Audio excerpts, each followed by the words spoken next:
नमस्कार दोस्तों, मैं मनीष स्वागत करता हूं आपका डिफेंस गैलरी में। कुछ घंटों से एक न्यूज़ बहुत ज़्यादा वायरल हो रही है इंटरनेट पे कि चाइना ने पाकिस्तान को एक लॉन्ग रेंज की PL-15 मिसाइल दी है, जो कि पाकिस्तान इस्तेमाल कर सकता है किसी भी तरह के एयर टू एयर फाइट के लिए इंडिया के खिलाफ।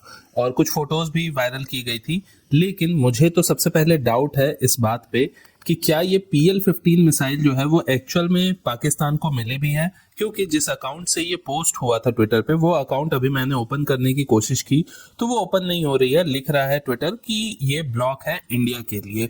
बाकी ये जो मिसाइल है इसकी पावर कितनी है, ये मिसाइल इंडिया के लिए किस तरह का थ्रेट बन सकती है, इसके बारे में हम बात करेंगे।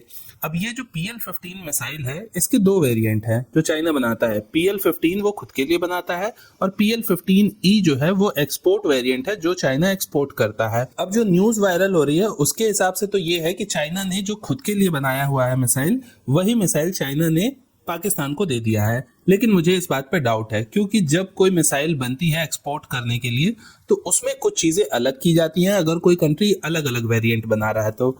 और जो मिसाइल कंट्री खुद के लिए रखती है उसके फीचर्स अलग होते हैं, उसके सेटअप्स अलग होते हैं, और वो सेटअप इसी तरह के बनाए जाते हैं कि वो किसी पर्टिकुलर फाइटर जेट में इंस्टॉल हो सके।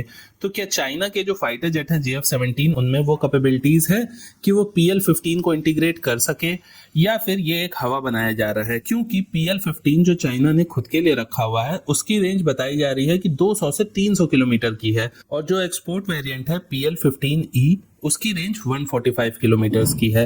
145 किलोमीटर तक तो फिर भी समझ में आता है, लेकिन उससे ज्यादा रेंज की मिसाइल अगर पाकिस्तान के पास पहुंच भी जाती है तो मुझे नहीं लगता कि पाकिस्तान को उससे कुछ खास फायदा होने वाला है। ऐसा मैं क्यों कह रहा हूं, आइए इसको डिस्कस करते हैं। सबसे पहली बात कि सिर्फ एक मिसाइल को लगा लेने से अपने फाइटर जेट में आपका फाइटर जेट अच्छा नहीं हो जाता है, क्योंकि एक मिसाइल जितने ज्यादा दूर के रेंज की होती है उतने ज्यादा समय तक आपके पास ऐसे सिस्टम होने चाहिए जो उसको गाइड करते रहे, नहीं तो अपना रास्ता भटक के मिसाइल इधर उधर भी गिर सकती है, या जिस टारगेट को आपको हिट करना है वो उस टारगेट को मिस कर सकती है। तो कंटिन्यूअस ट्रैकिंग जब भी लॉन्ग रेंज की मिसाइल होती है उसको गाइड करने के लिए ऐसा सिस्टम चाहिए होता है जो आप फाइटर जेट और ग्राउंड के रडार से प्रोवाइड करते हो। तो क्या इस तरह का सिस्टम है पाकिस्तान के पास? ये बहुत बड़ा क्वेश्चन मार्क है।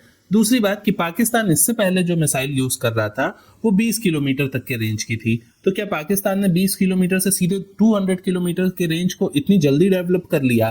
पाकिस्तान के पास अगर सब कुछ पहले से ही था तो पाकिस्तान ने ये मिसाइल्स क्यों नहीं पहले से मंगा के रखी हुई थी अपने पास? अगर पाकिस्तान के पास सारा सिस्टम अवेलेबल था कि हाँ हम PL-15 को मंगाएंगे, अटैच करेंगे और वो काम करने लगेगा, तो फिर पाकिस्तान के पास मिसाइल्स भी पहले से होनी चाहिए थी। क्योंकि इतना तो इमरजेंसी में उन्हें भी नहीं पता था कि ऐसा होगा, तो वो तुरंत ही चाइना से मंगा लेंगे। तो मुझे न्यूज़ पे डाउट है, पर फिर भी सपोज करो मान ही लेते हैं कि पाकिस्तान के पास ये मिसाइल आ गई है, तो उसका फायदा क्या होगा?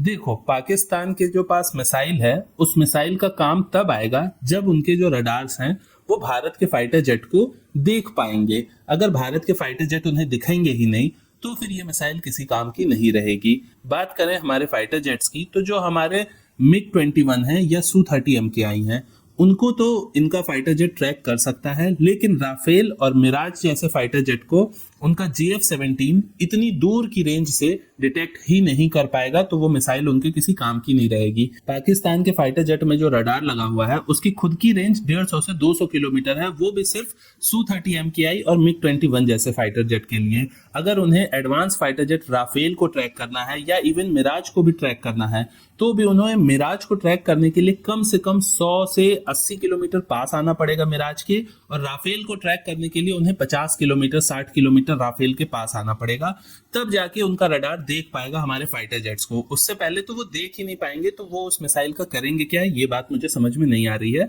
वहीं बात करें कि इंडिया क्या कर सकता है, तो इंडिया के पास इस समय राफेल है, और अगर राफेल से इंडिया बॉर्डर पे जाता है तो JF-17 जैसे फाइटर जेट को राफेल 150 किलोमीटर की भी दूरी से ट्रैक कर सकता है। और इतनी दूरी वैसे तो जाने की जरूरत पड़ेगी नहीं क्योंकि बॉर्डर बहुत पास है हमारे, पर फिर भी हम एक एग्जांपल मान लेते हैं कि 150 किलोमीटर की दूरी से अगर राफेल ने JF-17 को ट्रैक कर लिया और JF-17 को राफेल दिख भी नहीं रहा है, तो उस केस में पहला एडवांटेज तो राफेल के ही पास होगा ना। और राफेल में जो मिसाइल्स लगी हुई हैं, चाहे वो इंडिया की अस्त्रा MK2 हो या फिर मीटियोर हो, दोनों 150 से 160 किलोमीटर तक का डिस्टेंस तय कर सकती हैं। तो राफेल इन दोनों ही मिसाइल्स में से किसी को भी यूज करके पाकिस्तान के फाइटर जेट को आराम से एक बियॉन्ड विजुअल रेंज की जो फाइट है उसमें मार सकता है। लेकिन वहीं अगर ये काम पाकिस्तान करना चाहे तो पाकिस्तान ये काम सिर्फ तभी कर सकता है जब पाकिस्तान विजुअल रेंज में आएगा या फिर एटलीस्ट 50 टू 60 किलोमीटर के डिस्टेंस में आएगा। उससे पहले पाकिस्तान के फाइटर जेट्स ये काम कर ही नहीं सकते, वो चाह के भी नहीं कर सकते। और इससे भी बड़ी एक आखिरी बात कि इंडिया ने जो S-400 खरीदे थे वो इसी टाइम के लिए खरीदे थे।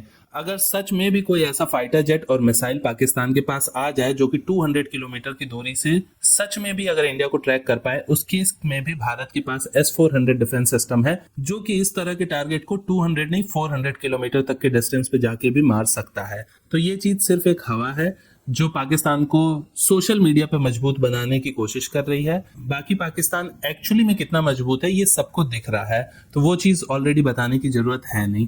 तो अभी के लिए इतना ही रखते हैं, बाकी मैं इसी तरीके के डिफेंस रिलेटेड वीडियोस आपके लिए बनाता रहता हूँ। आप हमारे चैनल को सब्सक्राइब ज़रूर करें। मैं मनीष मिलता हूँ आपसे नेक्स्ट वीडियो में। आपके कोई सुझाव हों तो उन्हें भी आप कमेंट करें, वीडियो को लाइक शेयर करें।